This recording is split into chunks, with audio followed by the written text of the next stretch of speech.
chat sih, tapi nggak respon, nggak ngomong, nggak apa. Jadi kayak segini gitu, "Mah, mah, kenapa mah?" Terus gitu-gitu, aku langsung pegang. Ini kok maksa gitu, jadi kan kayak aku, hah orang mah minjem duit maksa ya? Ini ngasih duit maksa. Di balik sorotan kamera, di balik senyuman ramah dan penampilan glamor seorang selebriti, tersimpan kisah pengorbanan yang tak banyak diketahui publik. Hari ini kita akan menyelami perjalanan seorang artis muda berbakat Chika Jessica yang dengan tulus menolak job di acara-acara besar televisi. Demi sesuatu yang jauh lebih berharga, ibunya yang sedang sakit keras. Nama Chika Jessica mulai bersinar sejak kemunculannya di beberapa program televisi swasta. Pembawaannya yang ceria, gaya bicaranya yang luwes, serta kecantikannya membuat Chika jadi idola baru anak muda. Job demi job berdatangan host bintang tamu talk show, bahkan tawaran main sinetron. Namun di puncak karir itulah takdir mulai menguji Chika.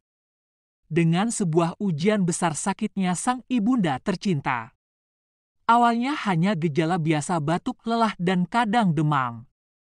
Tapi setelah serangkaian pemeriksaan, hasilnya mengejutkan. Sang ibu divonis menderita stroke dan harus menjalani perawatan intensif di rumah sakit. Chika panik di saat jadwalnya padat, hatinya justru berada di sisi ibunya.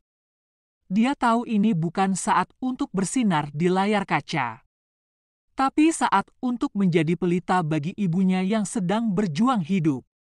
Beberapa tawaran besar datang. Acara prime time talk show nasional, hingga syuting luar kota, bayarannya bukan main. Tapi dengan mata berkaca-kaca, Chika menolak semuanya. Ketika manajernya kebingungan dan bertanya kenapa semua ditolak, Chika hanya menjawab, pelan karir bisa dicari tapi waktu bersama ibu belum tentu bisa diulang, ucap Chika Jessica. Chika mendampingi ibunya hampir 24 jam.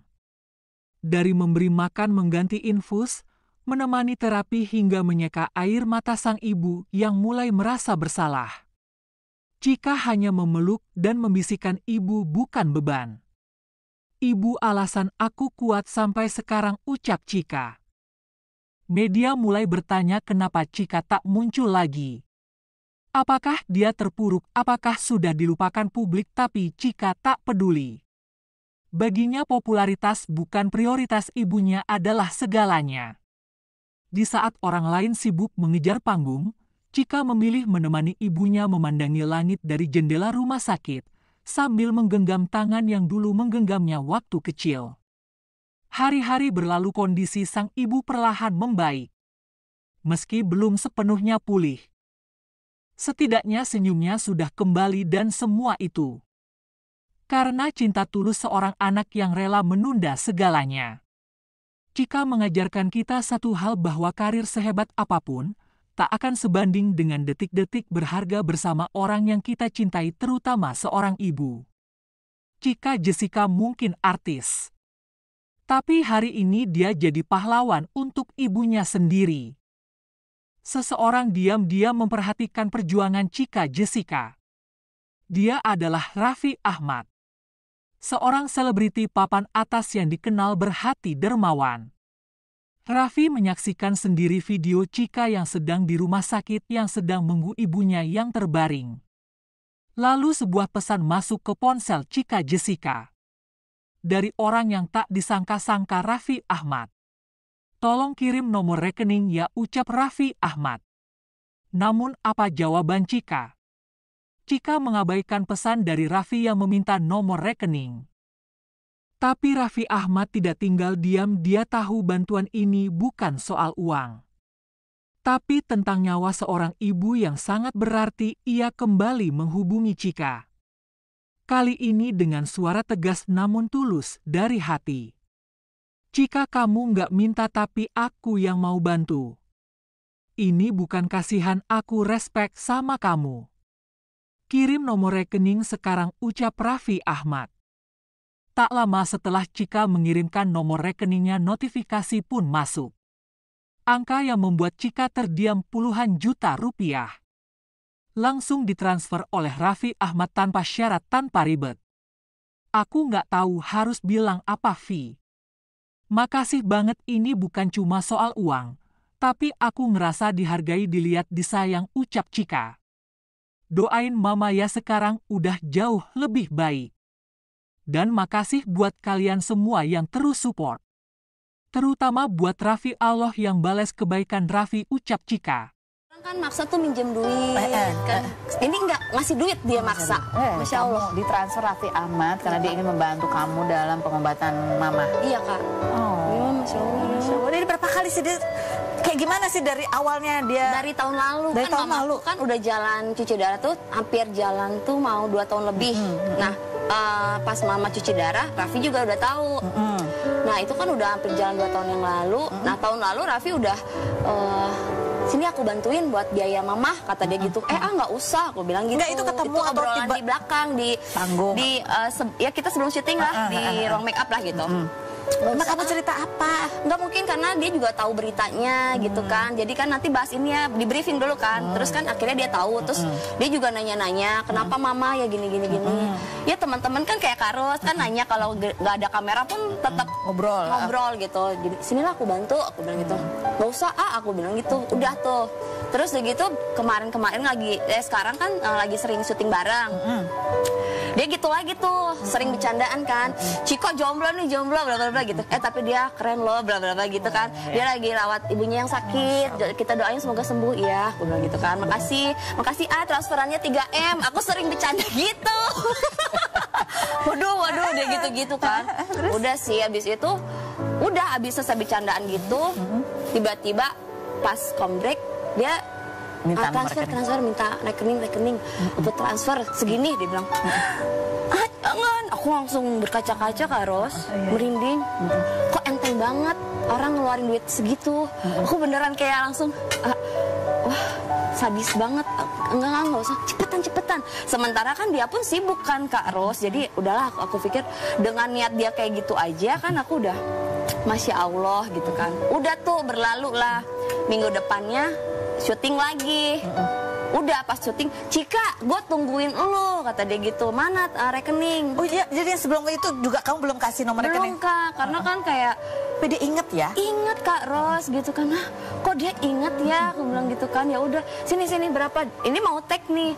Cepat berapa? Kirim sekarang juga sekarang. Dia gitu ya. Udah aku pikir kan, ya udahlah ini buat mama. Dia bilang kan buat pengobatan mama ya. Ya udahlah, akhirnya aku terima Kak Ros. Masya Allah. Akhirnya aku bilang, sumpah, aku beneran, aku berkaca-kaca, aku mau nangis. Jangan nangis, nanti aja nangisnya kalau aku meninggal. Makin nangis nggak sih? Ini orang baik kan nggak boleh meninggal ya. Harus panjang umur ya. Ngomongnya gitu sih? Iya kan, sebel ya. Ih, di situ juga iya aku kayak, ya Allah, sebel.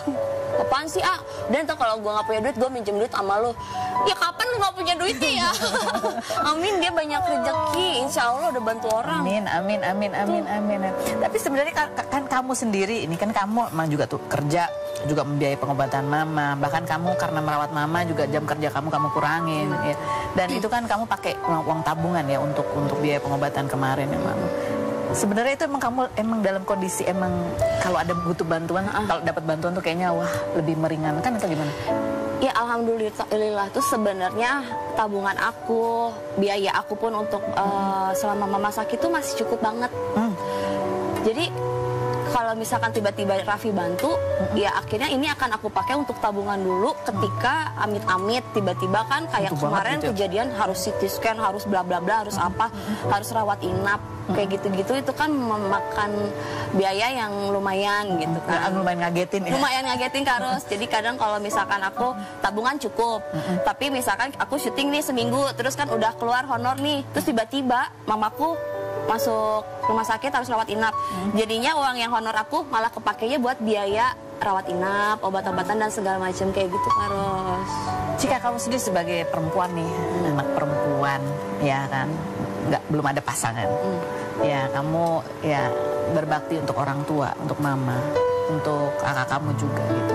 Kadang ada nggak sih perasaan kayak khawatir, takut ya, karena kayaknya beban kamu kan juga lumayan gitu. Ya mungkin ini kenapa aku belum dikasih jodoh. Aku juga mungkin kalau dikasih pasangan, aku kayaknya mungkin belum bisa sanggup buat bagi waktu buat pasangan aku, karena prioritas aku masih mama sama keluarga. Tapi aku nggak mau dijadikan beban kalau misalkan mama dan keluarga jadi tanggungan aku, karena aku merasa aku juga bahagia kok ngelakuin itu. Aku pengen, dan alhamdulillah ada aja rezekinya gitu Kak Ros. Cuman kayak pas ada, kayaknya orang seneng gitu kalau ada yang ngasih, kalau ada yang ibaratnya kalau ada yang biayain hidup gitu kan, kayak misalkan suami istri, nanti istrinya tuh dibiayain sama suaminya, kayaknya enak ya gitu kan. Cuman kan kayak ya selagi bisa masih bisa sendiri. Ya, ada nggak, pasti ada nggak momen-momen kamu tuh kayak aduh kalau ada bisa tempat buat nyender deh gitu kayak. Ada sih Kak Ros, kadang kayak